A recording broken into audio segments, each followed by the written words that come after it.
Hey everybody, as always, thanks so much for watching this video. I'm always grateful that you all have watched some of my videos, but for this video, I'm especially grateful. The reason for that is because I think this is the most important video that I've ever made. I think after watching this video, if you watch it and digest the arguments that I make through the video all the way to the end, then you will also probably conclude that this is probably going to be the most important video that I will ever make.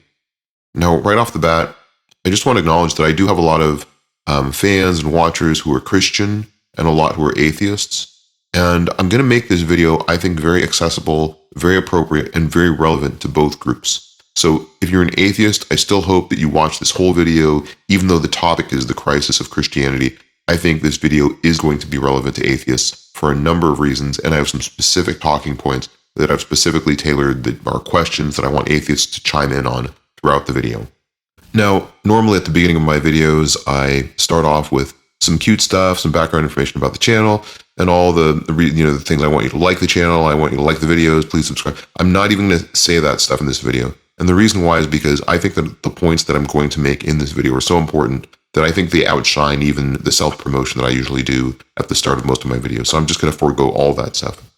Now, there is a problem in Christianity, and it is a crisis. And first of all, I'm going to tell you why there is a crisis, because a lot of Christian communities are very insular, and you may not be aware of this data. But over and over again, demographic data is showing us that Christianity is in a phase of a downturn, okay? There's evidence that shows that people are less interested in Christianity. They're less engaged in Christianity specifically. They're less religious overall. They're less spiritual overall. And this change is especially pronounced in younger generations. Now, if you're an atheist, you may say, great, this is good news. This doesn't affect me at all. But I promise you later in the video, we're going to talk about all the ways that this does affect you, especially with the moral crises that we're going to address. But I'm going to tell you something shocking, and this may be very shocking to Christians, but the biggest problem is not that younger generations are leaving Christianity in higher numbers, but the biggest problem is that younger generations have a good reason to leave Christianity. When they talk about and I know it sounds very shocking, and it may be grating against, the pre-existing values of some Christians, but it is an important conclusion. But first of all, let's look at the magnitude of the problem. So in the United States, according to a Pew Research study in 2021, 44% of adults under the age of 30 are currently identifying as religiously unaffiliated. Those are sort of the category that people call nuns. That's compared to just 17% of adults over the age of 65. And among younger generations, this trend is even more pronounced. The number of Christians overall in the United States has dropped from 78% in 2007 to 63% in 2021. But the biggest problem that's borne out in the data is the reasons that people have for leaving Christianity. And as I'm going to talk about in this video, some of those reasons are tremendously compelling, very persuasive, and they should be alarming each and every person watching this video, including Christians and atheists alike.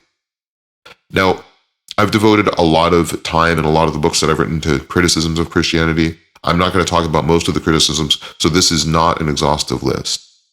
Now, there is something else that's important to me that I should say, which is that we're not going to get into some of the darkest things that I could say, some of the darkest episodes that have happened in Christianity in recent memory. And the reason for that is just my own personal threshold of what I'm willing to talk about and what I can address emotionally. So there's no trigger warning for this video. There's no trigger warning needed for this video because there are some things that are too dark that I just didn't want to get into. A brief outline of this video is the first part is going to talk about the moral crisis of Christianity. So the moral crises that Christianity is facing right now. The second part of the video is going to be talking about the intellectual crisis that Christianity is facing right now. Now, a lot of this is going to sound like a lot of doom and gloom, and it's going to sound very pessimistic at face value to a lot of Christians. But I want to, again, encourage you to please watch this video throughout its entirety. Please watch to the end of the video, because we are going to end on a note that is very hopeful. And it's also a note that's very, very relevant to Christians and also to atheists. So first of all, let's talk about the current moral crisis in Christianity. Now, we're going to trace some of the historical insights that are relevant to this point. But the conclusion that we're going to reach, and I know atheists will like this and some Christians might not like this, but please, again, hear me out. The conclusion that we're going to reach is that Christianity is not at the apogee of human moral behavior. Now, first, let's start with some good news. The Christian community has historically done tremendous work throughout history to make the world a better place. So please don't let anyone tell you differently. And I want to highlight this because this is among the most positive stuff that I'm going to say in this video, and it should energize you in your ability to change and morally impact the world. So let's recap some of the good things that have been done. Number one, at the outset of Christianity, at its inception, Christianity eliminated one of the cruelest practices that's ever existed, which is infant exposure. So in the first century Roman Empire, if a child was, disabled, diseased, unwanted, or even just for being female, they would leave that child, that infant, out to just die of the elements. So Christians were the first people who said, this is an immoral practice. God loves each and every individual human, and therefore we're going to adopt all of these unwanted children. So because of that, the modern practice of adoption was actually born in that moment. And now there are charitable works that Christians have done which have made the world a better place in ways that are incalculable. In fact, modern hospitals really owe their origins to the 4th century practice of early Christians. Churches would often have little buildings next to their churches where they would house and have beds for people who were sick. So people who were indigent, people who were under-resourced, those people could get care from Christian communities, even if they couldn't get care anywhere else. And there's another highlight in Christianity that comes much later, which is during the Age of Enlightenment. A lot of people kind of gloss over this point in history. But during the Age of Enlightenment, there were European intellectuals who were markedly influenced by Christianity, who spoke out against slavery. Now, this was during one of the times when slavery, first of all, proliferated the most, and second of all, when slavery was the most turned into a business. So during that time period, some of the most cruel practices, some of the cruelest practices of slavery were engaged in while slavery was really growing. And I'm talking about the era of the Royal African Company. During that era, it was Christian thinkers like Gottfried Leibniz, who was a Christian intellectual, the same Gottfried Leibniz who invented calculus. He spoke vociferously against the practice of slavery and against the most cruel aspects of slavery. So Christians have stood the moral high ground in many instances throughout history. But then something bad happened, and that's that Christianity became the majority religion of the Roman Empire. And as a result of that, it was co-opted and expropriated by governmental powers that had really significant agendas. So in the year 1096, for about 200 years, Christian armies during the Crusades waged terrible wars in the Middle East under papal orders. That led to mass slaughters of Jews, Muslims, and many, many other untold amounts of non-believers. Then during the Inquisition, starting in the 12th century all the way to the 19th century, heretics and non-Christians were tortured, they were executed under church authority, and often the means of torture and execution were horrifically brutal, and they were justified by religious doctrine of the time. And there were also centuries of colonialism, centuries of forced conversion, and centuries of cultural erasure. And these are horrifically evil practices. And this isn't just something that we learn about through ancient history. In fact, in my country of citizenship in Canada, there were these things called residential schools that were set up. And those existed from the 1830s all the way up almost to the year 2000. Residential schools engaged in forced conversion and cultural erasure, very often using religious grounds. There were about 150,000 children who were taken away from their families, many of whom were taken away from their families permanently. And of those 150,000 children, 6,000 children were just massively executed, period, killed without mercy. In Australia, the legacy is not much better. There is a legacy of strong cultural erasure in Australia. There were generations called the lost generations, and as many as 1 out of every 3 children of indigenous populations were removed from their families. Now, there is good news here, and that good news is that Christians can always ask for forgiveness. And in my mind, there's never been a better time than the present to do just that. So now we're going to talk about the current 2 moral crises that face our civilization humanly. And I think these are not only moral crises, but existential threats. And that's one reason why this is a particularly poignant moment to talk about these 2 things, both for Christians and for atheists. Moreover, this is the time right now when we need to take, as humans, a better moral inventory for the things that we've done, including Christians, atheists, and other communities alike.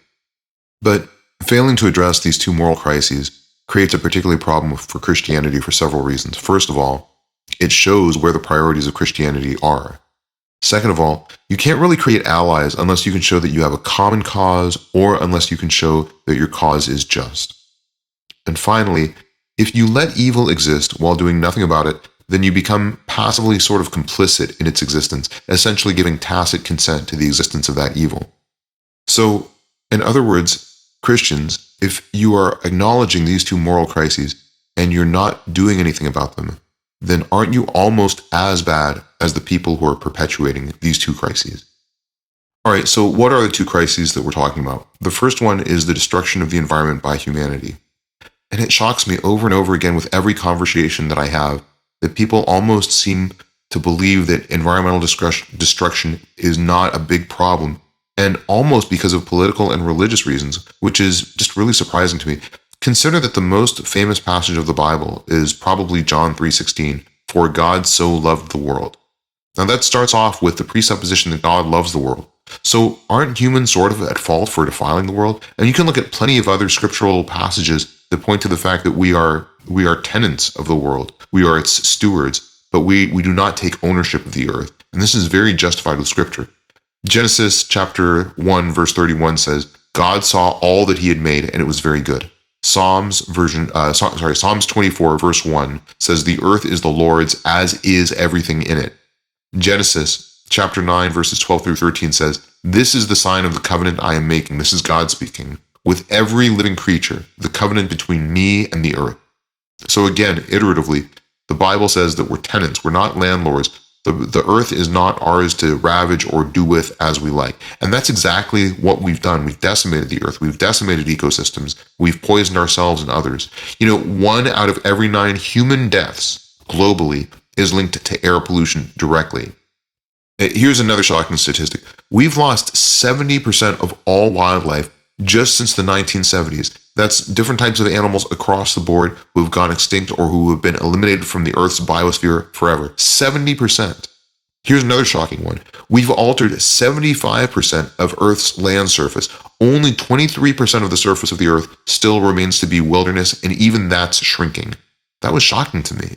And the reaction that humans have to the anthropogenic changes that we've induced in the world, decimating biospheres, killing off ecosystems, destroying the surface of the earth in huge swaths, has been really, really mild. In the 1990s, 80% of the population in the United States considered themselves to be environmentalists. Today, that population is down to 20%. So even though the problem is getting much, much worse in the last few decades, we're ignoring it more and more.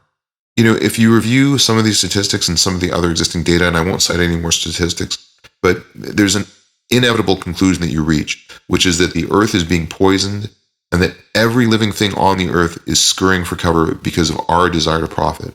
The skies are turning to ash, the oceans are turning to acid, the forests are turning to deserts, and almost everyone admits that this is happening while no one's doing anything about it.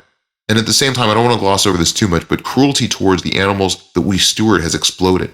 Animals who are domesticated are treated horrifically cruelly. If we want to mitigate suffering on this planet, there are billions of lives of domesticated animals that we are treading on, that we are treating with tremendous cruelty, and those animals have absolutely no advocates. At the same time, political parties have done nothing to help us out. They've sold off the environment wholesale to the highest bidder, and for the last few decades, I would argue that there has not been a convincing torchbearer for environmentalism. If you're an environmentalist this day and age, you don't really have a big umbrella to pull over yourself. In other words, there's not a big community who are willing to, iteratively and persuasively talk about the environment with you. Imagine a world where Christianity said, all right, enough is enough. We as Christians are going to stand against the environmental degradation and destruction that humans have caused. Imagine how compelling a statement that would be for the entire world if Christianity raised a united voice against environmental destruction. All right, what's the other big moral crisis of our time? And I would make the argument that this problem is just as big as the problem of environmental destruction, shockingly, or perhaps almost bigger. That problem, and I know this doesn't sound like a very sexy thing to talk about, but that problem is usury. So this is going to sound really surprising to a lot of people, but if you've studied interest-based economics, the combined system of capitalism and corporatism has often turned humanity into essentially moral monsters where we can justify almost anything if there's profit in it. So, we exploit each other, we exploit the world, and we engage in horrific moral activities because of our desire to profit. Now, where did that come from? It came from interest-based economics. Now, consider this. Jesus turned over the tables of the money changers in the temple. Well, what do you think Jesus would say about the fact that we have given over our entire world to money changers? Now, this may seem like not that big a problem to you, but I assure you this is a massive, massive problem. I'm going to point at two eras in time when usury laws were relaxed, when usury became more acceptable, more palatable, and more legal. And I'm going to talk about what the impacts are of those two episodes in history. The first episode is the United States during the 1970s. Believe it or not, it wasn't until the 1970s that usury laws were repealed by most states. Now, also, this may sound shocking, but usury laws were often based on very Christian-rooted value systems. I'm speaking about biblical scriptures like Exodus chapter 22, verse 25, and Ezekiel chapter 18, verse 13. So there was a strong Christian moral tradition that was the underpinning of many of the laws that existed against usury. Now, what was the result of the United States repealing and relaxing those laws in a lot of very sweeping decisions that began in the 1970s? Well, the result was the rise in predatory lending practices. Now, this exacerbated racism, it caused more strife, it caused more division, and it really ruined a lot of communities. Also, credit card interest rates soared. It wasn't that uncommon that in the 1970s, credit card interest rates were often in the single digits. Now, credit card interest rates are up to 15 to 30%, and they're often compounded daily. Do you know the average household in the United States pays over $1,000 in credit card interest rates alone?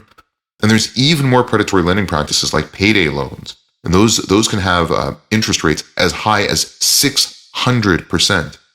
And do you all remember the 2008 subprime mortgage rate crisis?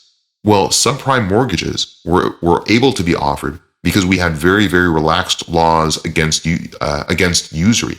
If our laws from the 1970s against usury were intact, the 2008 subprime mortgage rate crisis, which we're still feeling the impacts of today, wouldn't have happened. In summary, we originally had a lot of laws against usury. These laws were based on very prescient and very important ethics that came from Christianity. And when we started relaxing those laws, now we're in a situation where credit card interest rates are soaring, where interest-based economics has gained too much control, and that's why young people aren't able to afford houses. Now, the other era of time that I want to focus on is England in the 16th through 19th century. Now, this may seem like ancient history, but I assure you this is very, very relevant today. So what happened during that time period? Well, basically, beginning in 1545, there were usury acts that were rolled out that gradually lowered and relaxed more and more the threshold for the definition of what usury was at the time. So as a result of those legal changes, you could charge higher interest rates on loans. Now, this led to the Enclosure Acts. So at the very same time, between the 1600s to the 1800s, people were forced off common lands. They were pushed into often very cruel urban wage labor practices, often under grueling conditions. The birth of the exploited working class came from this very epoch of history. At the same time, something else happened, which was the Royal African Company, which was a crown-chartered monopoly in slave trading, was backed by the very same bankers and the very same profiteers of increased interest rates. All those operations to colonize, to enslave people in huge, huge numbers, which exponentially increased during this exact time frame, the funding for all those operations came from more relaxed usury laws. So essentially, by the late 1600s, there were two revolutions that were happening both at the same time. The first was a financial revolution, where interest-bearing loans could be offered, and this was the rise of the Bank of England and joint stock companies. So this was the first time central banking came to exist, and this was the first time that interest-based economics became such a massively important driving force in capitalism and in corporatism specifically. And at the same time, the other thing that was happening was, by the way, that the colonial slavery system was increasing. And these were two very intimately tied together revolutions that were both happening at the same time, both directly coming from anti-usury laws. The colonial slavery system obviously was really horrific. It resulted in decimation of entire communities and cultures.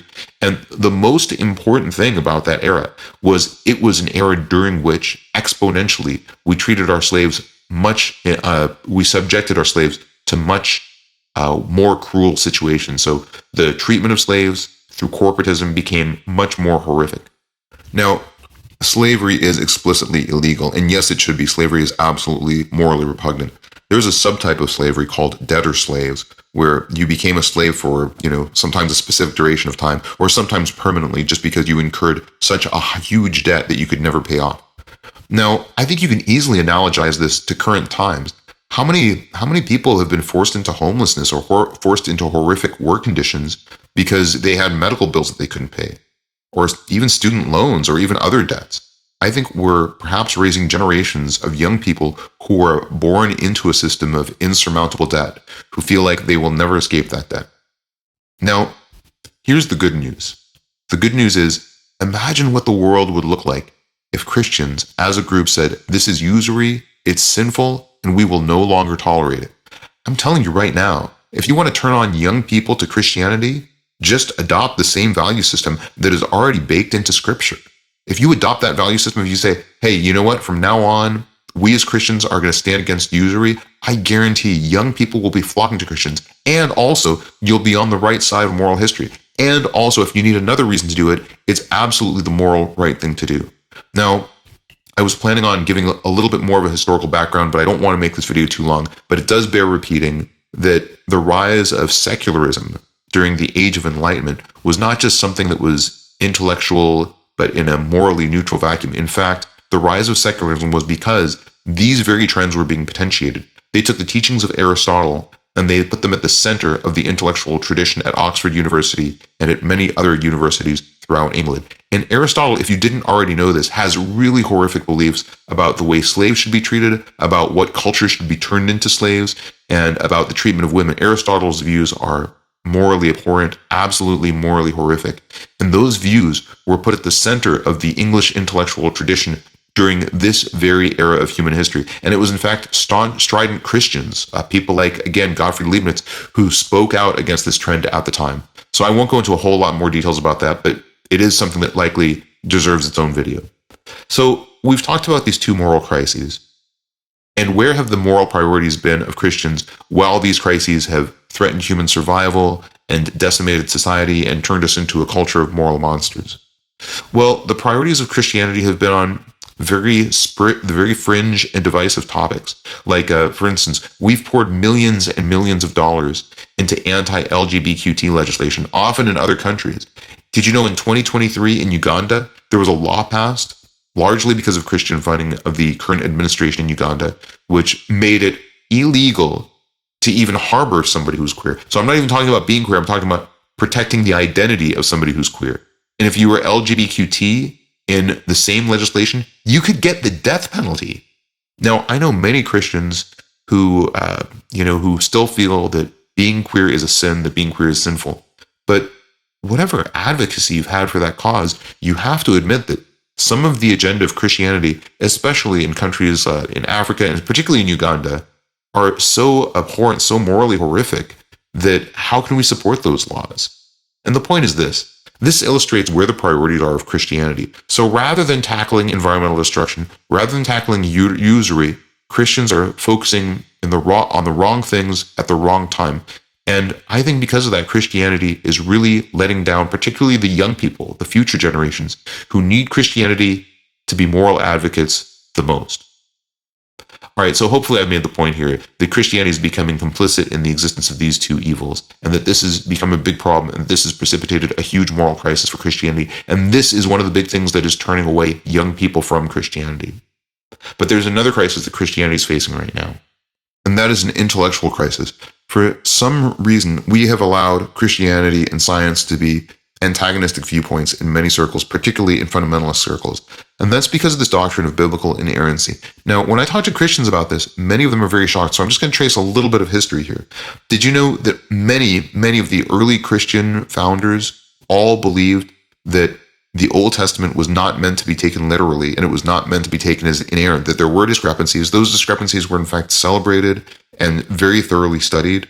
And there was a lot of intellectual curiosity around discrepancies, and there was essentially no doctrine of biblical inerrancy at the time. If you look at Origen, who was an important church leader, he saw Genesis as symbolic and spiritual and not literal history. Justin Martyr had the same beliefs. St. Augustine, Clementine, the list goes on. I'm just going to leave you with one quote from St. Augustine, which is the following. "It is a disgraceful and dangerous thing to speak of the earth, heavens, and other elements of this world in a way that is against reason and experience." So this was treated as evil, and all of the early church doctrine was supporting the view that there are parts of the Old Testament that are meant to be allegorical or metaphorical and are not meant to be taken literally. So why did we change? Why did Christian fundamentalism gain such an entrenched hold, particularly in Christianity in the Western world? Well, this is really fascinating, but the real reason is the following. And that is that in the 19th and 20th centuries, so very, very recently, an agenda was pushed to create a doctrine of biblical inerrancy and to promote that doctrine around the world. Now, this is really interesting, but there were these two brothers who were both oil tycoons, Milton and Stuart Lyman, and they invested essentially the equivalent of $300 million in United States dollars currently into creating this series of journals called The Fundamentals that advocated for a fundamentalist program. And they invested this money directly in church communities. So essentially, they were willing to donate and to grow church communities if they ascribed to a doctrine of very austere biblical inerrancy. That culminated in 1915 with the Niagara Creed, which has a lot of different articles that deal with a lot of different things. But the main thrust of the Niagara Creed was this new doctrine of biblical inerrancy and also biblical literalism. And that was essentially the rise of fundamentalism. So you have a very recent trend that we have engaged in as humans that was funded by some very dubious folks that resulted in something that has become the main mindset for many Christians. And this has caused Christians to argue against science because they feel like vocally you can't believe in God and believe in science at the same time. Now, this has precipitated an intellectual crisis. It's caused a huge division in our society, and it's driven many, many people away from religion. And if you've followed people who are big on social media who have left religion, this is one of the main reasons that they often cite. Now, again, this is a topic that could be expanded into its own entire video, but I want to wrap up pretty soon here, and I want to wrap up with some good news, and there is good news. The first piece of good news is that I think the core teachings of Jesus are very morally beautiful, and they're extremely persuasive. Many thinkers, many philosophers, and many of our greatest minds and spirits throughout human history have expressed deep admiration for the teachings of Jesus. I'm talking about people like Leo Tolstoy, Albert Einstein, Gandhi. They all said very, very flattering things about the teachings of Jesus. Another point of encouragement is that very often in history, a vocal minority, which has been on the right side of moral issues, has changed human history and has changed the course of events countless times. Now, as I've said in other videos, for almost all of my life, I was an atheist. I've only recently become a very reluctant believer. But to me, all of these problems seemed very insurmountable for most of my life. But if you're a believer in God, then as huge as these problems are, to God, they should be infinitesimal. I think the biggest problem that the younger generations have isn't just that they're facing these crises, financial crises, intellectual crises, crises of lack of meaning and purpose, but they're facing all of these crises without a sense of hope. And that's something that's borne out in the statistical analysis and studies that have been done about the mind states, the emotions, and the psychology of younger generations that are coming up. Maybe the most important thing that Christianity can do for younger generations is to instill a sense of hope that though there are massive moral crises that are existential threats to the future of humanity, that there is hope that we can do something to change that course to make the world a better place in a lot of ways. Well, if you've made it to the end of this video, I'm really grateful. I want to give an especially sincere word of gratitude to those people who have encouraged me to share my feelings on these topics in a more personal way. I'm really grateful for that insight. I hope it's turned into a video that's all the better because of that. I'm going to forego all the stuff that I usually say at the end of the videos, including, please like and please subscribe to the channel. I hope you engage with us in the future. I would love to know what you think about this video. But more importantly, I want the lesson of this video to not be overshadowed. That there are crises right now, that there is a crisis in Christianity, that crisis is both moral and intellectual. But that on the other hand, the negative consequences of the current crisis can be averted, particularly if we all work together and if we all work together with hope and love. Well, thank you very much for watching all the way to the end of this video. I'm really grateful for your support. I'm especially grateful to all the people who encouraged me to share my personal feelings on this topic. This was definitely, out of all the videos that I've made so far, the most personal, so thanks very much. I do hope that you'll continue to engage with the comment section, though. I'd love to know what you think about this, and if you would care to share this video with somebody who's Christian, who's in your community, or with somebody who's an atheist, I would really appreciate that. Well, thanks again so much to all of you for watching to the end of this video, and as always, please have a really wonderful day.